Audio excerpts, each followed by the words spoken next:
Thank you. Good afternoon. Representative Jim O'Day. I'm here with my good friend, Senator Crighton.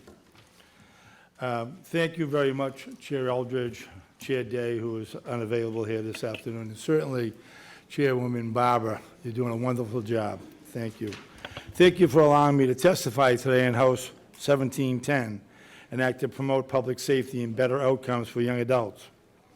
This legislation, as was just stated by the Attorney General, would gradually increase the age of juvenile jurisdiction to include 18, 19, and 20-year-old individuals, with the exceptions of serious crimes like first-degree murder.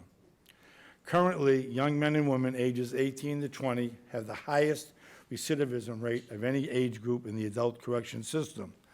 Part of the reason for that is, I believe, is that once they arrive at the adult system, a lot less rehabilitation, a lot less education, a lot less about job training goes on in those facilities, and being able to maintain those types of services in juvenile facilities, I think, is one of the, or two or three of the things that truly will make a great difference in the lives of those who, because of developing brains until the age of 25, sometimes act out of character, sometimes act hastily, sometimes act in a manner that can change their lives forever.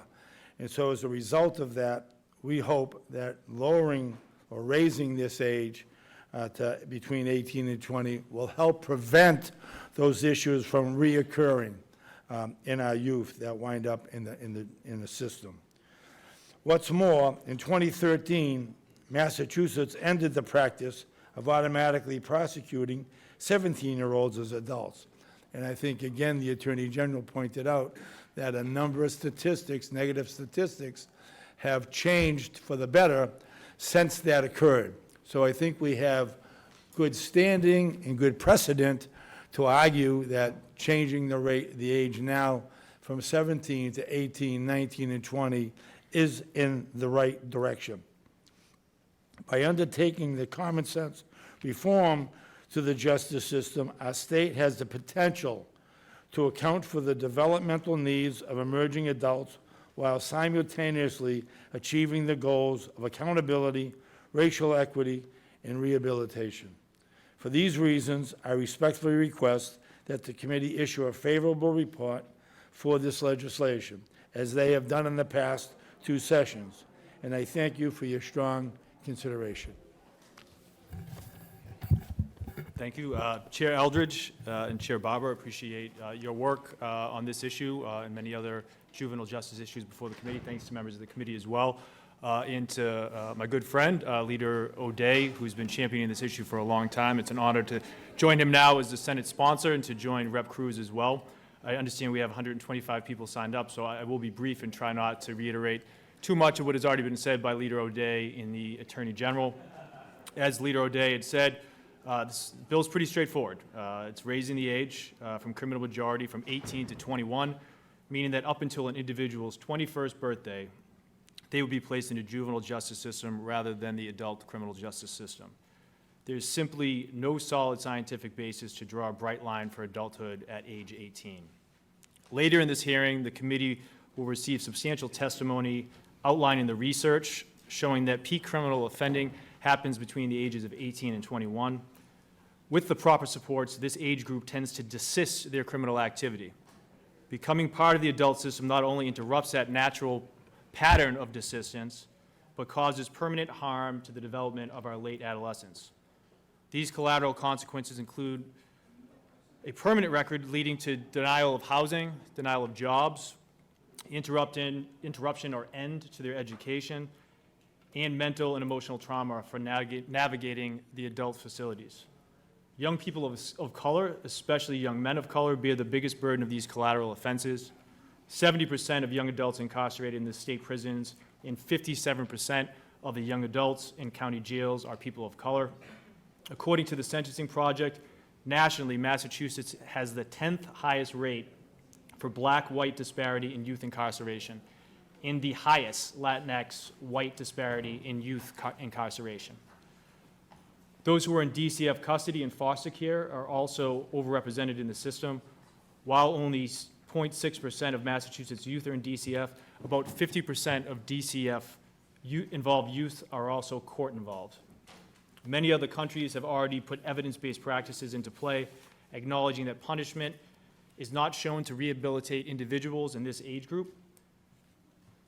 This age group responds to rewards, recognition, pro-social programming, and individualized care plans that take into consideration their particular development as well as their environments into account. Raising the age is not only better for the welfare of young people and our economy, but it will hold people accountable at a developmentally appropriate level while decreasing crime. At its heart, this bill is both right for increasing public safety and restoring social equity.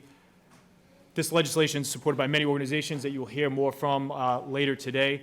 And I think, it was referenced earlier, it's been a decade since we had first raised the age in 2013.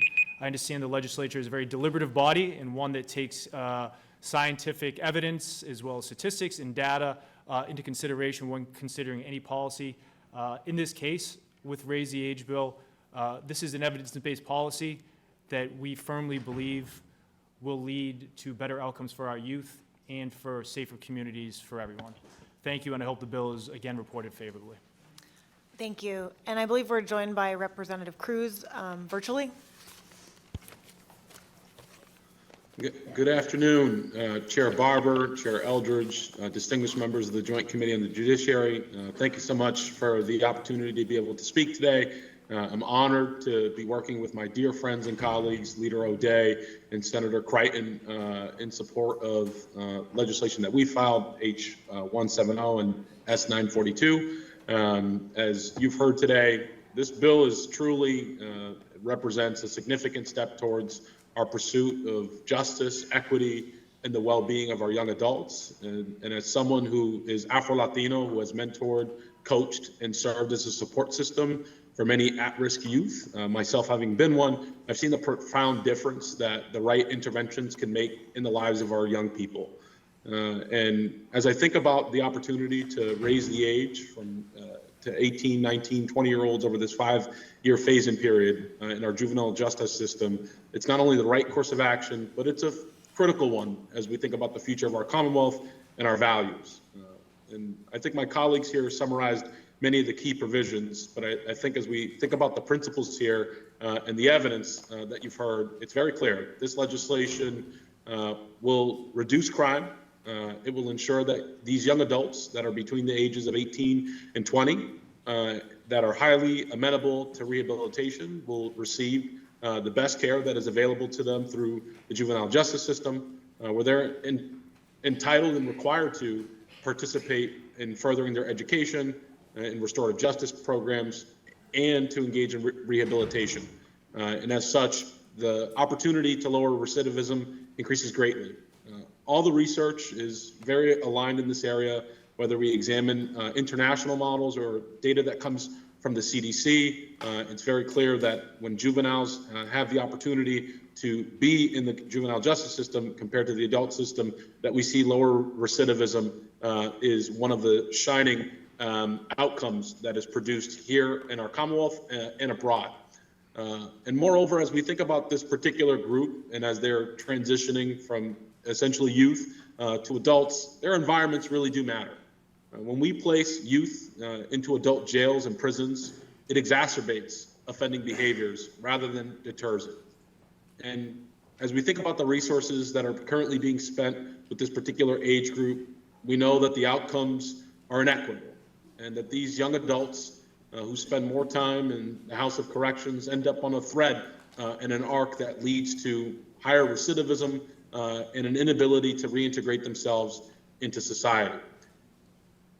And most troubling of all for me, as the father of 2 young Afro-Latino children and a mentor to many, is that this bill has a disparate, it provides a solution to a group of young men, specifically of color in Massachusetts, who bear the harshest brunt of our current policies. The House and the Senate have taken monumental efforts in the arc of criminal justice reform to address the inequities in our system. But as we think about the population, 25% of our young adult population being Black or Latino, the thought that 70% of young adults incarcerated in our state prisons and 50% of those in county jails are people of color is incredibly alarming.